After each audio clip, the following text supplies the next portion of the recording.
చాలా వినయంగా రామచంద్రమూర్తి దగ్గరికి వెళ్ళి వినిపించినట్టుగా చెప్తున్నాడట.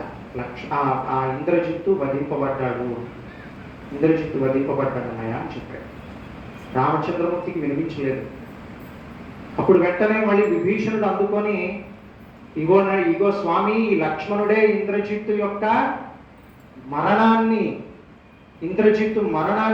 ఇంద్రజిత్తు వధ చేసిన వాడు ఈ మహానుభావుడే అని చెప్పాడు.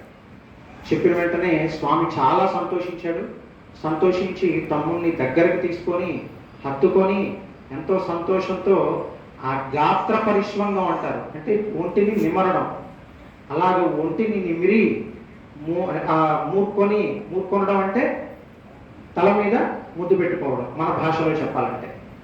మూర్కొని చాలా సంతోషించి, తమ్ముడా నువ్వు ఈ పని చేసేవంటే ఇంద్రజిత్తు కుడి భుజం ఎవరికి? రావణుడేమి అంత ప్రమాదకారి కాదు. అగస్త్య మహర్షి ఉత్తరాఖండలో ఈ విషయం చెప్తాడు. అదిగో ఆ రావణుడేమి అంత ప్రమాదకారి కాడు, కానీ వాడి పక్కన వాడి కొడుకున్నాడే ఇంద్రజిత్తు, వాడు మాత్రం మహాఘటికుడు అని చెప్తాడు. ఎందుకు అని చెప్పి ఆయన చరిత్ర మొత్తం కూడా ఇక్కడ అగస్త్య మహర్షి అక్కడ వర్ణిస్తూ ఉంటాడు. అయితే ఆ రకంగా స్వామి చాలా సంతోషించి, నువ్వు చేసింది చాలా గొప్ప పని అని. అయితే ఇప్పుడు ఇక్కడ మనం గమనించవలసిన విషయం ఏంటంటే, ఇక్కడ ఎవరు కూడా స్వార్థంతో యుద్ధం చేసిన వాళ్ళు కాదు.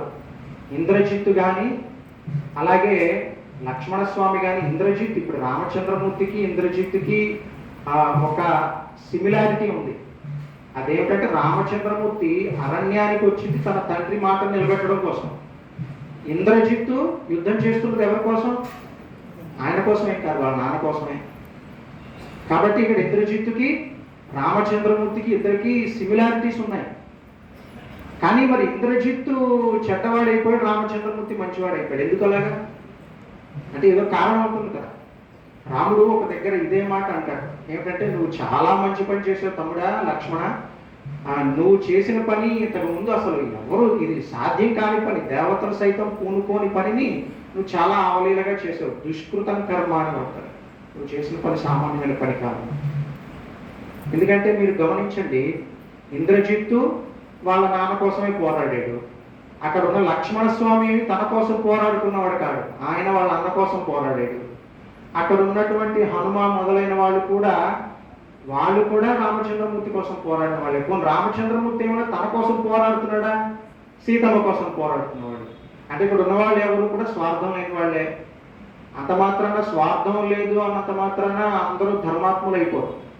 ఎందుకు అనంటే, మనకి ఇక్కడ ఒక విషయాన్ని మనం గమనించాలి. మనకి ప్రతి పని, మనం ఏ పని చేస్తూ ఉంటాం, అనేక పనులు చేస్తూ ఉంటాం. మనం ఏ పని చేస్తే ఆ పనే కరెక్ట్ అన్న విషయం అన్న దృష్టికోణంతో మనం అంటాం. రావణుడి ప్రవృత్తి ఇలాంటిది.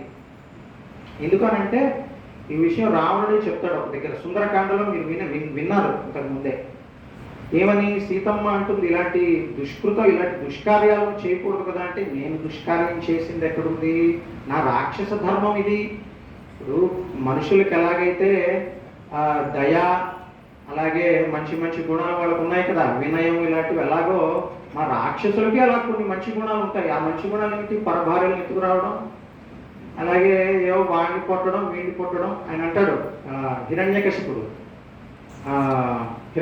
ఒక దగ్గర ప్రహ్లాదుడితో, సురలంత్రోలుటయో సురాధిపతులం సృక్కించుటో సిద్ధులం పరివేదించుటో ముని ప్రవరులం బాధించుటో హరియంచుం గిరియంచు నేల చెడు మోహాంధ్రుండవై పుత్రక అంటది. ఆయన ఇక్కడ ప్రహ్లాదునికి చేస్తున్న ఉపదేశం ఎలా ఉందో చూడండి.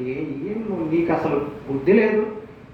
సురులు దేవతలు ఉన్నారు, వాళ్ళని నువ్వు తరమాలి. సురలను త్రోలుటయో సురాధిపతులను సుక్కించుటో. ఆ సురాధిపతులు ఉంటారు ఎవరు? యముడు, ఇంద్రుడు మొదలైన వాళ్ళు. వాళ్ళని పట్టుకొని చావుబాదాలి. సురాధిపతులను సుక్కించుటో సిద్ధులను పరివేదించుటో. ఎక్కడో ఆ సాధన ఈ సాధన అనుకుంటే ఏవేవో సాధనలు చేసుకున్న వాళ్ళు ఉంటారు, వాళ్ళని పట్టుకొని వేధిస్తూ ఉండాలి. సిద్ధులను పరివేదించుటో మునిప్రవరులను బాధించుటో. మునిప్రవరులు ఎప్పుడూ నిరంతరం భగవంతుడినే ధ్యానిస్తూ, నిరంతరం భగవంతుడి కోసమే తప్పిస్తూ, లోక కళ్యాణం కోసం నిరంతరం పాటుపడుతూ ఉండే మహానుభావులు ఉంటారు. వాళ్ళని కూడా పట్టుకొని మునిప్రవరులను బాధించుటో. అంతేగాని హరియంచు గిరియంచునే చెడు మోహాన్ దుండవై పుత్రక. ఏమిటి హరి గిరి అని అంటావేమిటి? మోహం ఇది నీకు ఏమిటి అని అంటాడు. చెడు మోహం అని మళ్ళీ అంటే మోహంలో చెడు మంచి అని రెండు ఉంటాయా? మోహం అంటేనే చెడ్డ, మళ్ళీ అందులో చెడు మోహం మంచి మోహం అని ఇలాగే ఆయన ఈ రకంగా దాన్ని అవచ్ఛేదం అంటారు. ఎందుకనంటే మోహం అంటేనే చెడ్డది కదండి, మళ్ళీ దానికి ఈ విశేషణం ఎందుకు అని అంటే ప్రహ్లాదుడి దృష్టిలో ఏది మోహమో అది మన హిరణ్యకశిపుడి గారి దృష్టిలో అది చెడు. అందుకని ఆ విషయాన్ని తెలియజేయడం కోసం చెడు మోహాన్ దుండవై పుత్రకాన్ని వాడతారు. అంటే మన హిరణ్యకశిపుడి గారి దృష్టిలో ఏంటంటే ఆయన ఏదైతే ఆచరిస్తున్నాడో అదే ధర్మం. అందుకని ఇక్కడ రావణాసురుడు కూడా ఆ ప్రవృత్తిని కలవాడే. మరి ఏదైనా ఆయనే కదండి ఈయన, ఆ హిరణ్యకశిపుడే కదా ఈయన. కాబట్టి ఆ బుద్ధులు పోవాలి తొందరగా. ఈ ఏదో అంటే మన ఇక్కడ వంశపారంపర్యం అనలేము, కానీ ఆ పూర్వజన్మ సంస్కారం, ఆ సంస్కారాలు ఉండడం వల్ల ఆ రకమైన వస్తూ ఉంటాయి. అలాగే ఈయన కూడా ఇక్కడ సీతమ్మ తల్లితో అలాంటి ప్రేలాపనలే అన్నీ కూడా. అమ్మ మగం మాది ధర్మమే, ఎందుకంటే మీకు మనుషులకు ఎలాంటి ధర్మాలు ఉన్నాయో మాకు అలాంటి ధర్మాలు ఉన్నాయి, మేము ఇలాగే చేస్తూ ఉండాలి, ఆడవాళ్ళని తీసుకొస్తూ ఉండాలి, లేకపోతే వాళ్ళని ఏదో చేస్తూ ఉండాలి, ఇది మా ధర్మం.